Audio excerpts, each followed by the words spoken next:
78வது சுதந்திர தினத்தை முன்னிட்டு சென்னை தேனாம்பேட்டையில் உள்ள அண்ணா அறிவாலயத்தில் திமுக அமைப்பு செயலாளர் RS பாரதி தேசிய கொடியை ஏற்றி வைத்தார்.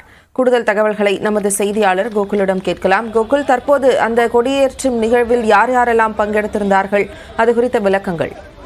78வது சுதந்திர தினத்தை ஒட்டி ஒவ்வொரு கட்சி அலுவலகத்திலையும் இன்றைய தினம் தேசிய கொடி ஏற்றப்பட்டது. அந்த அடிப்படையில் திமுக தலைமை அலுவலகமான அண்ணா அறிவாலயத்துல திமுகவுடைய அமைப்பு செயலாளர் RS பாரதி தேசிய கொடி ஏற்றி வைத்தார்.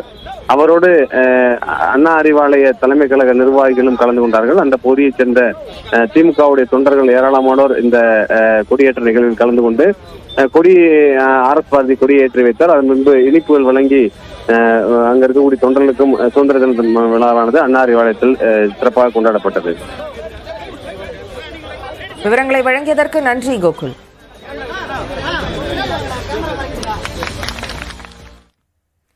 சென்னை சத்தியமூர்த்தி பவனில் தமிழ்நாடு காங்கிரஸ் கமிட்டி தலைவர் செல்வப்பெருந்தகை தேசிய கொடியை ஏற்றி வைத்து கட்சியை தொண்டர்களுக்கு இனிப்புகளை வழங்கினார்.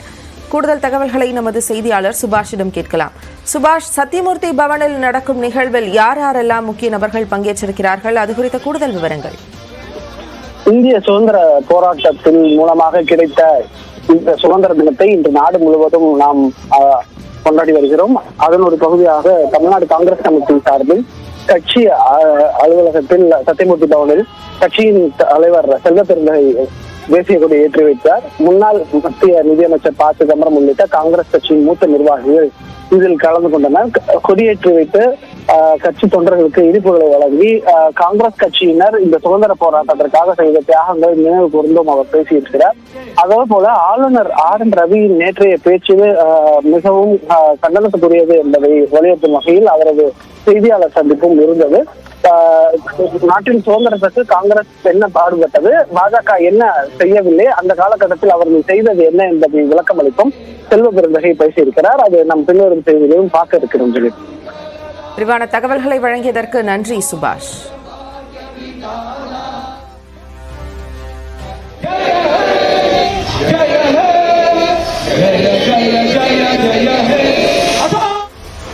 சுதந்திர தினத்தை முன்னிட்டு சென்னை தியாகராய நகரில் உள்ள பாஜக தலைமை அலுவலகமான கமலாலயத்தில் மாநில தலைவர் அண்ணாமலை தேசிய கொடியை ஏற்றினார்.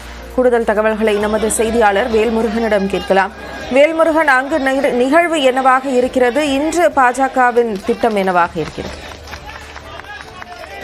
குறிப்பாக பாஜகனுடைய கட்சி அலுவலகத்தில் பாஜக தலைவர் அண்ணாமலை இன்று 78வது சுதந்திர தினத்தை முன்னிட்டு தேசிய கொடியேற்றி உரையாற்றினார். அப்பொழுது குறிப்பாக சமீபத்தில் நேற்று இரவு தேசிய மகளிர் அமைப்பினுடைய உறுப்பினர் பதவியை ராஜினாமா செய்த புஷ்பா அவர்களும் இந்த நிகழ்ச்சியில் பங்கேற்றுக் கொண்டார். அதே போல பாஜகனுடைய மேலிட பொறுப்பாளர் அரவிந்த் மேனன், ராஜா உள்ளிட்ட முக்கிய நிர்வாகிகள் இந்த நிகழ்வின் போது பங்கேற்றார்கள். குறிப்பாக பிரதமர் நரேந்திர மோடி அவர்கள் ஒரே நாடு ஒரே தேர்தல் குறிப்பாக அந்த தேர்தல் நடைபெற்றால்தான் நாட்டினுடைய வளர்ச்சி அதிகரிக்கும் என்ற கருத்தை தெரிவித்த நிலையில் அது குறித்த விளக்கத்தை பாஜக தலைவர் அண்ணாமலை இங்கு செய்தியாளர் முன்பாக பேசிய காட்சிகளை பார்த்தோம். அதே போல தற்போது வாகன பேரணி என்பது திட்டமிடப்பட்டிருக்கிறது. குறிப்பாக பாஜக சார்பில் இன்று தேசிய கொடி ஏந்தி இருசக்கர வாகன பேரணி என்பது கட்சி அலுவலகத்திலிருந்து ஒரு கிலோமீட்டர் தொலைவிற்கு பயணித்து மீண்டும் கட்சி அலுவலகம் வரக்கூடிய வகையில ஏற்பாடு செய்யப்பட்டிருக்கிறது.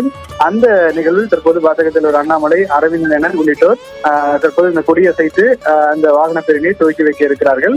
அதற்கு பிறகு புஷ்பா அவர்களுடைய செய்தியாளர்கள் சந்திப்பும் நடைபெற இருக்கிறது.